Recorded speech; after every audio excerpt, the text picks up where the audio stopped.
नमस्कार दोस्तों, मैं गौरव स्वागत करता हूं आप सबका आपके अपने परिवार स्वाध्याय सीरी में। आशा करता हूं कि आप लोग बहुत अच्छे होंगे और अच्छे से पढ़ाई कर रहे होंगे। दोस्तों, जैसे कि आप लोग जानते हो कि ये क्लास किस टाइम होती है, 9 AM पर ये क्लास होती है। हर रोज 9 बजे ये क्लास होती है और अब तक हमने इसमें आपके कई टॉपिक कंप्लीट कर लिए हैं। बड़े बड़े टॉपिक हमारे कंप्लीट हुए हैं। हमारा जो टॉपिक चला हुआ है वो चला हुआ है समास, और समास की भी हम 2 से 3 दिन में समास को भी खत्म कर देंगे। लेकिन मैं आपको पहले ही बता देता हूं कि मेरी ये क्लास कल तो होगी लेकिन 2-3 दिन तक ही बंद रहेगी, रेस्ट रहेगा इसको, क्योंकि मुझे कहीं जाना है बाहर और बहुत इमरजेंसी काम है, इसलिए थोड़ा सा उसके लिए सॉरी बोल रहा हूँ पहले ही मैं। तो आइए हम लोग शुरू करते हैं। आपका सिलेबस मैं टाइम पे पूरा करा दूंगा, उसमें कोई दिक्कत नहीं है। अगर मैं बात करता हूँ समास की, तो हमने कल देखा था कि समास क्या होता है, कैसे इनके प्रकार कितने होते हैं, समास के कितने प्रकार थे, 6 प्रकार थे। कौन कौन से? अव्ययभाव समास, तत्पुरुष समास, द्वंद्व समास, द्विगु समास, बहुब्रीहि समास और एक और है क्रमधारय समास। ये 6 प्रकार मैंने आपको बताए थे। अब हम इनके बारे में डिटेल पढ़ते हैं, अच्छे से इन्हें जानते हैं कि कैसे ये सब कैसे होते हैं, ठीक है ना। इनकी डिटेल इन्हें सब जानने की कोशिश हम लोग करते हैं, ठीक है। तो आइए शुरू करते हैं अपना टॉपिक समास, ठीक है ना। समास किसे कहते हैं? 2 शब्दों के में समास का शाब्दिक अर्थ क्या होता है? समास का शाब्दिक अर्थ होता है संक्षेप, अर्थात अपनी बात को छोटे रूप में कहना। 2 या 2 से अधिक शब्दों के मेल से जो संक्षिप्त नया शब्द बनता है, जो एक सार्थक शब्द भी होता है, वह क्या कहलाता है? समास कहलाता है। और समास के नियमों से बने शब्दों को क्या कहते हैं? सामासिक शब्द कहते हैं। क्या कहते हैं? सामासिक शब्द कहते हैं। और समास के कितने प्रकार होते हैं? 6। कल हमने अव्ययी भाव समास को बहुत अच्छे से अव्ययी भाव समास को अव्ययी भाव समास को कल हमने बहुत अच्छे से कंप्लीट किया था। आज हम करेंगे अपना नेक्स्ट टॉपिक क्या है? तत्पुरुष समास। क्या करेंगे? तत्पुरुष समास। हम तत्पुरुष समास को देखते हैं कि तत्पुरुष समास को कितने प्रकार होते हैं। तत्पुरुष समास क्या होता है, पहले ये लिखिए। तत्पुरुष समास में उत्तर पद प्रधान होता है और पूर्व पद गौण होता है। क्या होता है? तत्पुरुष समास में उत्तर पद प्रधान होता है और पूर्व पद गौण होता है। क्या होता है? नहीं, तत्पुरुष समास में पूर्व पद गौण होता है और उत्तर पद प्रधान होता है, ठीक है ना। तत्पुरुष क्या होगा? तत्पुरुष समास में उत्तर पद प्रधान होता है। उत्तर पद प्रधान होता है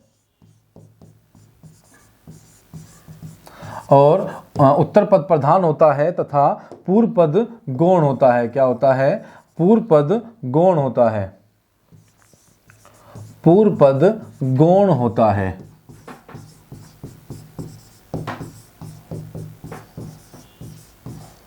तत्पुरुष समास में क्या होता है? तत्पुरुष समास में उत्तर पद प्रधान होता है और पूर्व पद गौण होता है। अगर मैं बात करता हूं कि तत्पुरुष समास के कितने प्रकार होते हैं, तत्पुरुष समास के कितने प्रकार होते हैं? तत्पुरुष समास के 6 प्रकार होते हैं। कितने? 6 प्रकार होते हैं। कौन कौन से बताऊंगा, पहले आप लोग सुनिए। आपको पता होगा कि किसी को नहीं पता तो मैं बता देता हूं कि कारक कितने प्रकार के होते हैं। अगर कारक की बात करता हूं, कारक का नाम चैप्टर भी आपका चलेगा। कारक कितने प्रकार के होते हैं? कारक 8 प्रकार के होते हैं। कितने होते हैं? कारक के कितने प्रकार होते हैं? कारक के 8 प्रकार होते हैं। आपने बचपन में सुना होगा, कर्ता ने कर्म को करण से संप्रदान को के लिए पदान से अलग होने के अर्थ में संबंध का के अधिग्रहण में पर संबोधक है। अरे ये होता है ना। कारक कितने होते हैं? कर्ता ने कर्म को, नेक्स्ट पेज पे लूंगा मैं इसे, ठीक है ना। तो आप लोग देखिए कि कारक के कितने प्रकार होते हैं। तत्पुरुष समास के 6 प्रकार होते हैं। तत्पुरुष समास क्या होता है? तत्पुरुष समास का उत्तर पद प्रधान होता है और पूर्व पद गौण होता है। क्या होता है? पूर्व पद गौण होता है, ठीक है। अगर मैं इसके प्रकार की बात करता हूं तो तत्पुरुष समास के कितने प्रकार होते हैं? तत्पुरुष समास के 6 प्रकार होते हैं। कितने प्रकार होते हैं? तत्पुरुष समास के 6 प्रकार होते हैं। कितने प्रकार होते हैं? 6 प्रकार होते हैं। देखिए, मैंने आपको बताया कि कारक, मैंने याद करने का तरीका बता रहा हूं कि कारक के कितने प्रकार होते हैं। कारक जो है 8 प्रकार का होता है। कितने प्रकार का होता है कारक? कारक 8 प्रकार का होता है, ठीक है ना। बचपन से आप लोग सुनते आए होंगे कि कर्ता ने, ये सुना होगा ना, कर्ता ने कर्म को करण से संप्रदान को के लिए अपादान से अपादान, ठीक है, अपादान ये पे है, अपादान से अलग होने के अर्थ में संबंध का की के संबंध का की के राजी नाने अधिग्रहण में पर, क्या अधिकरण में पर, अधिकरण में पर और संबोधन, संबोधन हे अरे, ठीक है ना। अब देखिए, कर्ता ने कर्म को करण से संप्रदान को के लिए पदान से अलग होने के अर्थ में संबंध का की अधिग्रहण में पर संबोधन हे अरे। कितने प्रकार होते हैं कारक के? 8 प्रकार बताए थे। लेकिन मैंने क्या कहा है, हम पढ़ रहे हैं कारक नहीं पढ़ रहे हैं, हम पढ़ रहे हैं समास। और समास के अंदर भी हमारा टॉपिक क्या चला हुआ है? तत्पुरुष समास। क्या आपका क्या चला हुआ है? तत्पुरुष, तत्पुरुष समास हमारा टॉपिक चला हुआ है। मैंने कहा है कारक के 8 प्रकार होते हैं। मैंने ये क्यों बताया? क्योंकि कारक लगभग बचपन में सबने पढ़ा है कि कर्ता ने कर्म को करण से संप्रदान को के लिए पदान से अलग होने के अर्थ में, ये हमने बचपन से पढ़ा है। लेकिन मैं कहता हूं कि तत्पुरुष समास के कितने प्रकार होते हैं? 6 प्रकार होते हैं। ये हमने याद किया हुआ है, बचपन से किया हुआ है ना। तो हम क्या करते हैं, तत्पुरुष के लिए, कारक के लिए तो 8 के 8 याद करते हैं, लेकिन तत्पुरुष के लिए एक शुरुआत का छोड़ देते हैं और एक लास्ट का छोड़ देते हैं। तो कौन कौन से बच गए? कर्म को, कर्ता ने कर्म को करण से संप्रदान को के लिए पदान से अलग होने के अर्थ में संबंध का के अधिग्रहण में पर और संबोधन को हमने हटा दिया। तो पहला और आखिरी का हम हटा देते हैं तो हमारे पास कितने बचते हैं? हमारे पास 6 बच जाते हैं। भाई कितने बच गए हमारे पास? हमारे पास 6 बच गए। कितने बच गए? 6। 8 में से 2 गए तो 6 बचे। चलिए, तो अब हम देखते हैं, आपने ये अच्छे से समझ लिया होगा, ठीक है। तो हम शुरू करते हैं तत्पुरुष समास। बस ये आपको समझाने के लिए था। तत्पुरुष, तत्पुरुष समास, तत्पुरुष समास। तत्पुरुष समास के कितने प्रकार होते हैं? प्रकार की अगर बात करता हूं तो प्रकार होते हैं 6। तत्पुरुष समास का उत्तर पद प्रधान होता है और पूर्व पद गौण होता है। क्या होता है? गौण होता है, ठीक है ना। तत्पुरुष समास का उत्तर पद प्रधान होता है, पूर्व पद प्रधान होता है, सॉरी उत्तर पद प्रधान होता है, पूर्व पद विशेषण होने के कारण गौण होता है और उत्तर पद विशेष्य होने के कारण प्रधान होता है। तत्पुरुष समास में अगर तत्पुरुष समास की बात करता हूं तो तत्पुरुष समास में जो उत्तर पद होता है वो विशेष्य होने के कारण गौण होता है। क्या होता है? प्रधान होता है और विशेषण होने के कारण पूर्व पद गौण होता है। तो प्रकार कितने होते हैं? प्रकार होते हैं 6। 6 प्रकार कौन कौन से होते हैं? देखिए, 6 प्रकार होते हैं। नंबर 1 पर होता है कर्ता ने को हम छोड़ देंगे, हम करेंगे कर्म। कर्ता ने कर्म को, कर्म, ये विभक्ति होगी इनकी। क्या होगा? विभक्ति, ये विभक्ति होगी या फिर कारक चिन्ह होंगे। क्या होंगे? कारक चिन्ह बोलते हैं इन्हें। क्या बोलते हैं? कारक चिन्ह भी बोलते हैं। देखिए, कर्ता ने कर्म को, कर्ता ने कर्म को करण से, क्या करेंगे? करण से, के द्वारा, के द्वारा। भाई कर्ता ने कर्म को करण से के द्वारा संप्रदान, कर्ता ने कर्म को करण से के द्वारा संप्रदान को के लिए, को के लिए। अब आप बोलोगे कि सर आप बार बार कर्म कर्ता क्यों बोलते हो? क्योंकि याद जो है वो कारक की विभक्ति के साथ किए हुए है, इसलिए बार बार कर्ता याद आता है, इसलिए 2 बार याद करने की जरूरत नहीं होती। इसलिए हमने वो सारे 8 के 8 याद कर रखे हैं, ठीक है ना। कर्ता ने कर्म को करण से के द्वारा संप्रदान को के लिए अपादान से अलग होने के अर्थ में। क्या? अपादान, अपादान से, विभक्ति क्या है इसकी? से, लेकिन अलग होने के अर्थ में। क्या? अलग होने के अर्थ में, होने के अर्थ में। समास के कितने प्रकार? 6। तत्पुरुष समास के 6, ठीक है, याद रखिएगा। कर्ता ने कर्म को करण से संप्रदान को के लिए पदान से अलग होने के अर्थ में और संबंध, संबंध का की के, का की के अधिकरण। क्या होगा? अधिकरण, अधिकरण में और पर इसकी विभक्ति होती है। क्या होती है? में और पर इसकी विभक्ति होती है। पर देखिए, कर्ता ने कर्म को, इसकी विभक्ति क्या है? कर्म को, करण से के द्वारा, ये इसकी विभक्ति है। संप्रदान को के लिए, संप्रदान क्या है? को के लिए इसकी विभक्ति है। अपदान से, इसकी विभक्ति क्या है? से, अलग होने के अर्थ में संबंध, संबंध का की के इसकी विभक्ति है और अधिकरण की विभक्ति है में और पर, इसकी विभक्ति क्या है या कारक चिन्ह क्या है? में और पर इसकी कारक चिन्ह है, ठीक है ना। तो कर्ता ने कर्म को, याद करिए मेरे साथ साथ भाई, कर्ता ने कर्म को करण से के द्वारा, संप्रदान को के लिए, अपदान से अलग होने के अर्थ में कर्ता ने कर्म को करण से, संप्रदान को के लिए, अपदान से अलग होने के अर्थ में संबंध का की के, नानी ने रा री रे, अधिकरण में पर और संबोधन हे अरे। फिर से याद करिए, मैं पूरे 8 के 8 आपको याद कराता हूं। कर्ता ने कर्म को करण से के द्वारा, संप्रदान को के लिए, अपदान से अलग होने के अर्थ में संबंध का की के, नानी ने रारी रे, अधिकरण में पर और संबोधन हे अरे। क्या होता है? संबोधन हे अरे, ठीक है ना। ये कितनी हुई? ये इनकी विभक्ति हो जाती है। क्या होती है? ये विभक्ति हो जाती है, ठीक है ना। इन सभी की विभक्ति हो जाती है। तो ठीक है, नेक्स्ट पेज ले लेते हैं अभी हम। ये आपको समझ में आ गया होगा और आपने इसे नोट भी कर लिया होगा, ठीक है ना। अच्छे से नोट तो आपने इसे कर ही लिया होगा। चलिए अब हम देखते हैं आपका क्या, अब हम देखते हैं आपका कर्ता ने कर्म को, क्या? कर्म तत्पुरुष समास देखते हैं। क्या देखते हैं? कर्म तत्पुरुष, कर्म तत्पुरुष समास। अब एक बात सोचिए कि जब तत्पुरुष समास का मैंने आपको बताया है कि तत्पुरुष समास में, तत्पुरुष समास, जो तत्पुरुष समास होता है, तत्पुरुष समास में उत्तर पद प्रधान होता है। तो जाहिर सी बात है यहां पे भी उत्तर पद प्रधान होगा भाई, तत्पुरुष समास का ही तो भाग है ये, तो इसका भी उत्तर पद प्रधान होगा। तो कर्म तत्पुरुष समास का भी वही काम है कि कर्म तत्पुरुष समास में उत्तर पद प्रधान होता है। क्या होता है? उत्तर पद प्रधान होता है और पूर्व पद गौण होता है। अगर आप कहोगे तो मैं लिख दूंगा, वैसे लिखने की आवश्यकता नहीं होनी चाहिए इसमें कुछ भी। अगर लिखने की आवश्यकता होगी तो मैं लिख देता, लेकिन मुझे नहीं लगता कि लिखने की कोई भी आवश्यकता है।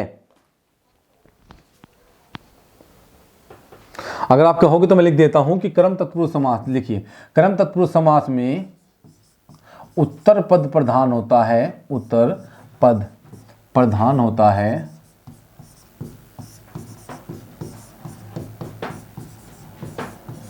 तथा पूर्व पद गौण होता है, पद गौण।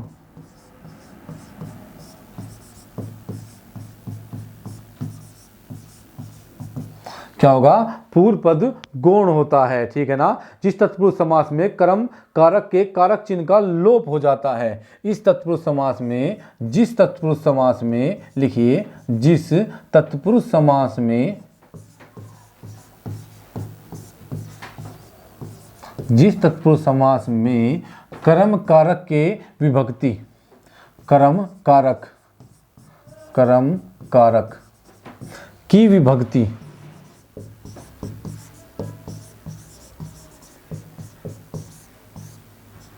क्या होता है? ये गलत लिखा हुआ है कि विभक्ति,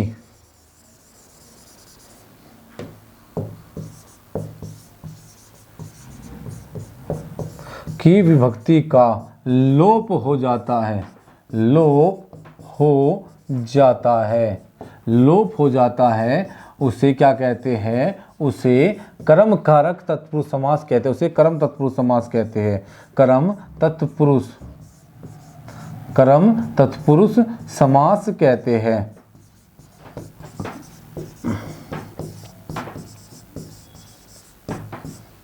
क्या कहेंगे? उसे कर्म तत्पुरुष समास कहेंगे। जैसे अगर मैं आपसे कुछ पूछना चाहता हूं, जैसे छोड़िए, यहां पे जैसे नहीं होगा, मैं आपसे कुछ पूछना चाहता हूं, ठीक है, मुझे कुछ बताइए आप लोग। जैसे मैंने कहा था राजपुत्र होता है, तो एक तो होता है राजपुत्र, एक होता है राजा का कुमार, राजा का पुत्र। दो शब्द है, दोनों का मतलब एक ही है, राजा का पुत्र और राजपुत्र एक ही बात है। यहां से का मैंने क्या कर दिया, जो ये को विभक्ति है, का विभक्ति है, इसका लोप कर दिया, इसको छुपा दिया और इसको समास के रूप में, छोटे रूप में ऐसे लिख दिया। लेकिन समास के नियमों से ये शब्द बना है, तो इस शब्द को क्या कहते हैं, इसे कहते हैं सामासिक शब्द। सामासिक शब्द कहते हैं। और अगर मुझे दिया सामासिक शब्द और सामाजिक शब्द से मुझसे पूछा कि ये क्या बना, तो मैंने कहा कि सामासिक शब्द को उसके वापस मूल रूप में लाना, क्या उसको मूल रूप में लाना क्या कहलाता है, समास विग्रह कहलाता है। क्या कहलाता है, समास विग्रह कहलाता है, विग्रह कहलाता है। ठीक है ना, समास विग्रह कहलाता है। यही होता है ना भाई, राजपुत्र समासिक शब्द और राजा का पुत्र समास विग्रह, दोनों तरह से आपको दिया जाता है एग्जाम में। ये इसका कोई एग्जाम्पल नहीं है, मैंने पहले बता दिया था कि ये इसका कोई एग्जाम्पल नहीं है। ये बात मैंने आपको बता दी थी कि ये इसका कोई एग्जाम्पल नहीं है। बस मैंने आपको ये एक बात बताई है ताकि आपको याद आ जाए समासिक शब्द क्या होता है और समास क्या होता है, समास विग्रह क्या होता है। ठीक है ना, जैसे देखिए यहाँ पे क्या होगा, आपको वो कैसे भी दे सकता है एग्जाम में। उसने कहा, आपको जो एग्जाम्पल दिया उसने आपको क्या, वो एग्जाम्पल आपको तत्पुरुष समास का एग्जाम्पल क्या देगा, एक कर्म तत्पुरुष समास है। जैसे स्वर्गवास, क्या होगा, स्वर्गवास।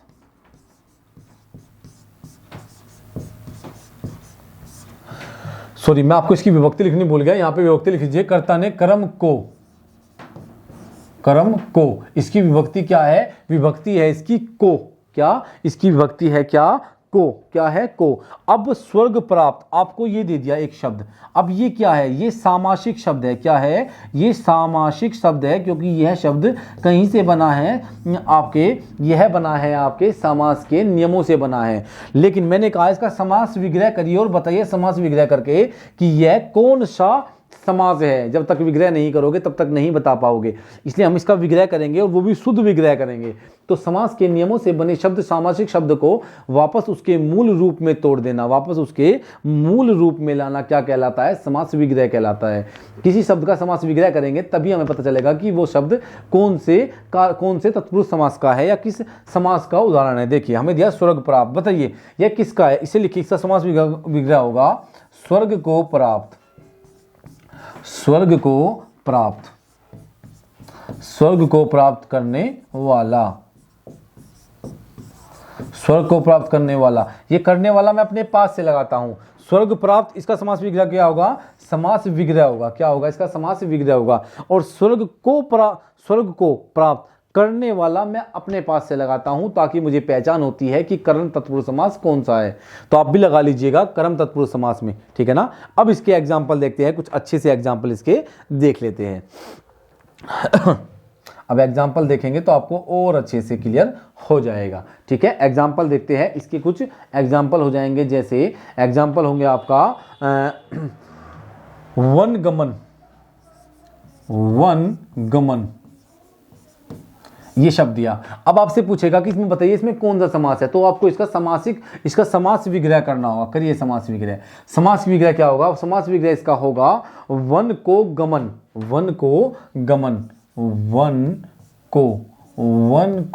गमन। करने वाला लिख सकते हैं यहाँ, क्या, करने वाला मैं अपने पास से लगाता हूं। ठीक है ना, मैं इसलिए इसको कोष्ठ में कर देता हूं। वन को गमन, हम ये नहीं कह सकते वन में गमन, हम वन पर गमन हम नहीं कह सकते।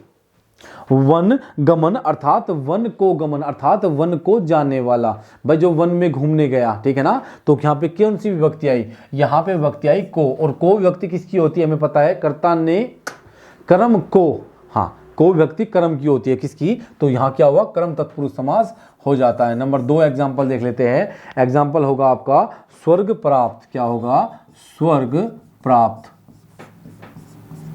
देखिए स्वर्ग प्राप्त अर्थात, देखिए स्वर्ग प्राप्त कैसे हो जाएगा, स्वर्ग को प्राप्त, या हम कह सकते हैं स्वर्ग को प्राप्त करने वाला, करने वाला। मैं फिर से कहता हूं, करने वाला मैं अपने पास से लगा देता हूं। स्वर्ग को प्राप्त, तो को किसकी विभक्ति है? को विभक्ति है किसकी? कर्म की। किसकी? कर्म तत्पुरुष समास की। तीसरा एग्जांपल और देख लेते हैं, जैसे यश प्राप्त। क्या होगा? यश प्राप्त। यश को प्राप्त करने वाला, यश को प्राप्त करने वाला।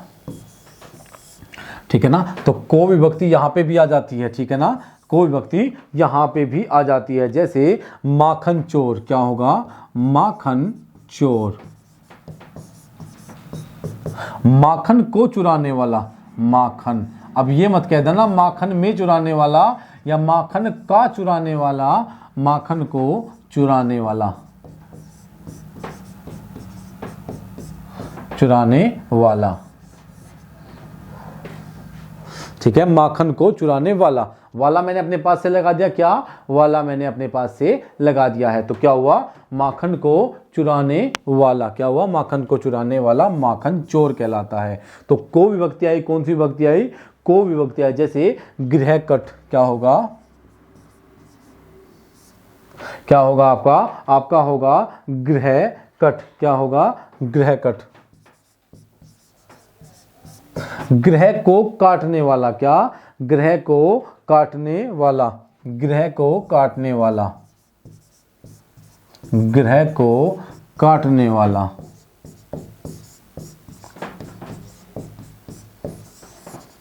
ग्रह को काटने वाला, यहां पे तो पूरा वाला लग ही जाएगा क्योंकि ये वाला आता ही है इसमें। तो ग्रह को काटने वाला। ठीक है? ग्रह को काटने वाला। क्वेश्चन छठा एग्जाम्पल देख लीजिए, मतदाता। मत को देने वाला, मतदाता, मतदाता, मतदाता। तो मत को देने वाला, मत को देने वाला। ठीक है ना? मत को देने वाला क्या कहलाता है? मतदाता। मैंने कहा था उत्तर पद प्राप्त प्रदान होता है। देखिए वन, गमन क्या है? उत्तर पद है। तो गमन, वन को गमन करने वाला, अर्थात गमन जो है वो क्या है? प्रधान शब्द है। ठीक है ना? स्वर्ग प्राप्त, स्वर्ग को प्राप्त करने वाला। तो प्राप्त क्या है? उत्तर पद है, प्रधान है। यश प्राप्त, प्राप्त की विशेषता है ना, प्राप्त जो है वो अधिक प्रभाव डालता है। जैसे माखन चोर। भाई माखन चोर क्या है? चोर इसमें आपका क्या है? अधिक प्रभाव डालता है, अधिक प्रधान है। तो क्या हुआ? ये क्या हुआ आपका? चोर आपका उत्तर पद है और ये प्रधान है। ठीक है ना? ऐसे ही दाता, ऐसे ही कट। क्या होगा? ऐसे ही कट हो जाएगा।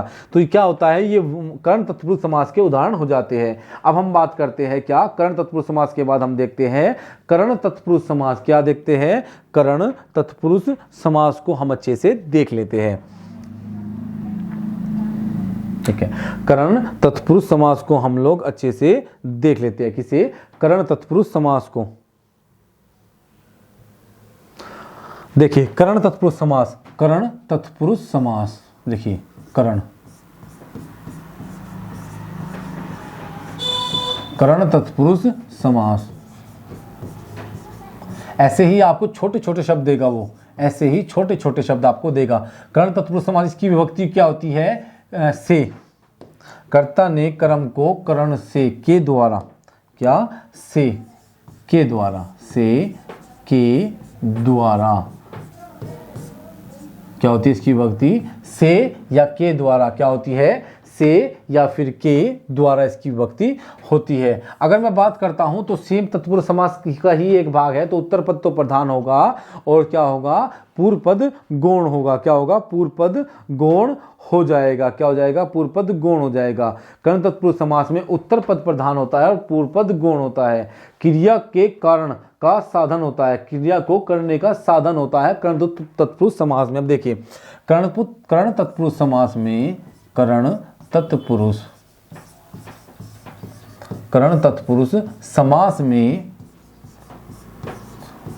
क्रिया को करने का साधन होता है। क्रिया को करने का, क्रिया को करने का साधन होता है।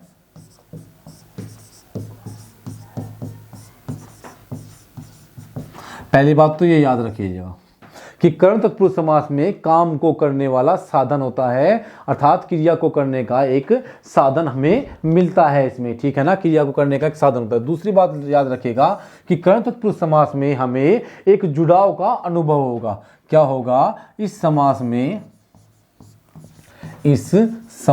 में हमें जुड़ने का अनुभव होगा। क्या होगा? जुड़ने का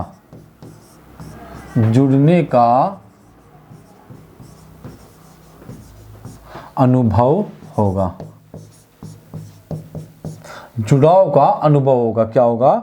जुड़ाव लिख लीजिए, जुड़ने के स्थान पर क्या लिख लीजिए? जुड़ाव का अनुभव होगा, ठीक है ना। क्या होगा? जुड़ाव का अनुभव होगा, हमें जुड़ाव का अनुभव होगा, ठीक है ना। दो बात आपको ध्यान रखनी है कि करण तत्पुरुष समास में क्रिया को करने का साधन होगा और हमें जुड़ाव का अनुभव होगा। जैसे अगर मैं एक वाले की बात करता हूं, इसका कोई एग्जाम्पल आपको बताता हूं। जैसे राम ने रावण को बाण से मारा। क्या? राम ने रावण को बाण से मारा।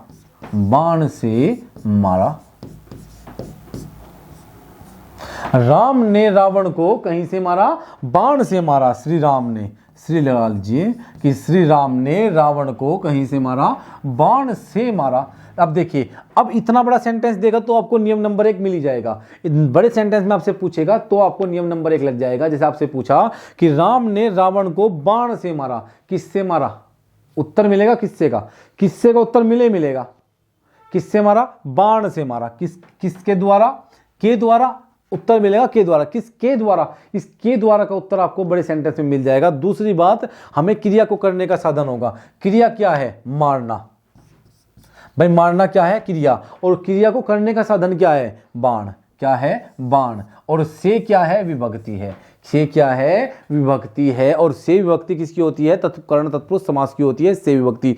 तो राम ने रावण को बाण से मारा। भाई राम क्या है? राम तो हो गया कर्ता, रावण क्या हो गया? रावण हो गया कर्म, ठीक है ना। और मारा क्या हो गया? क्रिया हो गई। क्या हो गई? क्रिया। और बाण क्या हो गया? ये सहायक होगी, सहायक क्रिया होगी। कहीं से मारा? बाण से। ये क्या होगी? विभक्ति हो गई। क्या हो गई? ये विभक्ति हो गई। तो राम ने रावण को कहीं से मारा? राम ने रावण को बाण से मारा। किससे मारा? राम ने रावण को बाण से मारा। तो क्रिया को करने का साधन क्या है? बाण है। और से विभक्ति किस में आती है? करण तत्पुरुष समास में। या कर्ता ने कर्म को करण से, संप्रदान को अपदान से, वहां पे भी सिया, लेकिन वहां पे अलग होने का अर्थ देती है, यहां पे जुड़ाव का देगी, ठीक है ना। दूसरी बात, यहां पे हमें क्रिया को करने का साधन मिलता ही मिलता है। वह क्रिया है मारना, उसे करने का साधन क्या है? बाण, ठीक है ना, बाण। तो आज के लिए हम इतना ही रखेंगे दोस्तों। अगर किसी को कोई भी दिक्कत है, चलो एक एग्जांपल और दे देता हूं। क्या? एक एग्जांपल तो सेकंड का भी देता हूं। जैसे आपका समान, फिर हम एग्जांपल देखेंगे कल इसके। इस समास में हमें जुड़ाव का अनुभव होगा। जुड़ाव मतलब जैसे भयकुल, भयाकुल, भय ये आ के ऊल है, तो भय से आकुल क्या होगा? भय से आकुल। दूसरा एग्जाम्पल, दूसरे पॉइंट का एग्जाम्पल होगा जैसे भयाकुल, अर्थात हमने इसकी विभक्ति की, इसका विग्रह किया और विग्रह करते हमें क्या मिला? हमें मिला भय से आकुल। अर्थात भय से आकुल है, अभी भी वो डरा हुआ है, भय के साथ बैठा है, कहीं पे छुपा हुआ है ना। जैसे रोगग्रस्त, रोग से ग्रस्त, अर्थात रोग से अभी भी ग्रस्त है, अभी भी छुपा हुआ बैठा है कहीं, ठीक है। तो आज के लिए हम इतने रखेंगे दोस्तों। अगर आपको क्लास अच्छी लगती है तो लाइक करना, शेयर करना और सब्सक्राइब करना, बस उन लोगों तक पहुंचाना जो पढ़ना चाहते हैं, जिनको पढ़ने की आवश्यकता है और जॉब चाहिए, जिन्हें हर सवाल का जवाब देना है। तो आज के लिए हम धन्यवाद दोस्तों। आप क्लास कैसी लगी ये कमेंट करके आप हमें बताइए। कोई कमी है तो हमें बताइए, हम उसे दूर करेंगे। धन्यवाद दोस्तों।